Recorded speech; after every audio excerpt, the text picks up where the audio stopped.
கர்த்தருக்கு ஸ்தோத்திரம். Welcome to Jesus loves me. நண்பர்களே, இயேசு உங்களை மிகவும் நேசிக்கிறார் என்பதை நீங்கள் உணர்ந்திருக்கிறீர்களா? தேவன் சிறிய குருவிகளையும் காக்கிறார் எனில் உங்களையும் உங்கள் குடும்பத்தாரையும் உங்கள் பிள்ளைகளையும் எவ்வளவு அதிகம் காக்க மாட்டாரோ யோசித்ததுண்டா?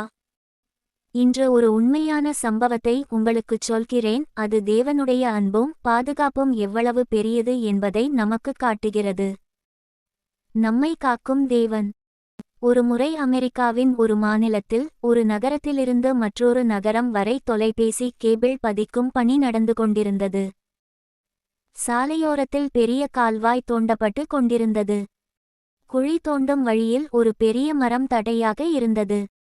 மேலதிகாரி உடனே, அந்த மரத்தை வெட்டுங்கள், வேலை விரைவாக முடிக்க வேண்டும் என்று உத்தரவிட்டார். அப்போது ஒரு தொழிலாளி அந்த மரத்தில் ஒரு குருவிக்கூடு இருப்பதை பார்த்தான். அவன் உடனே மேலதிகாரியிடம், சார், மரத்தில் கூடு இருக்கிறது என்றான். மேலதிகாரி, சரி, கூடை பார்த்து என்ன இருக்கிறது என்று சொல்லுங்கள் என்றார். அந்த தொழிலாளி மரத்தில் ஏறி, சார், இதில் 3 முட்டைகள் இருக்கின்றன என்று கூச்சலிட்டான்.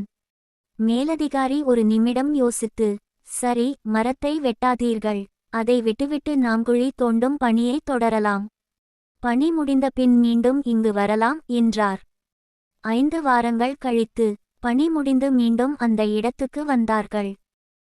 அப்போது கூடு காலியாக இருந்தது. முட்டைகள் பொரித்து குஞ்சுகள் வளர்ந்து பறந்து சென்றுவிட்டன.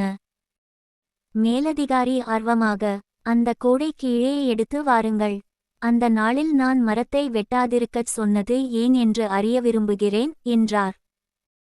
தொழிலாளிகள் கூடை எடுத்து கொண்டு வந்தார்கள். மேலதிகாரி அதை கவனமாக பார்த்தார். கூடு சிறிய குச்சிகள், உலர்ந்த இலைகள், பல சிறிய பொருட்களால் ஆனது. ஆனால் அதில் ஒரு சுருட்டப்பட்ட காகிதம் இருந்தது. அந்த காகிதத்தை திறந்தபோது அதில் எழுதப்பட்டிருந்தது பைபிள் வசனம். இதோ, தேவனே என் இரட்சிப்பு, நான் பயப்படாமல் நம்பிக்கையாயிருப்பேன்.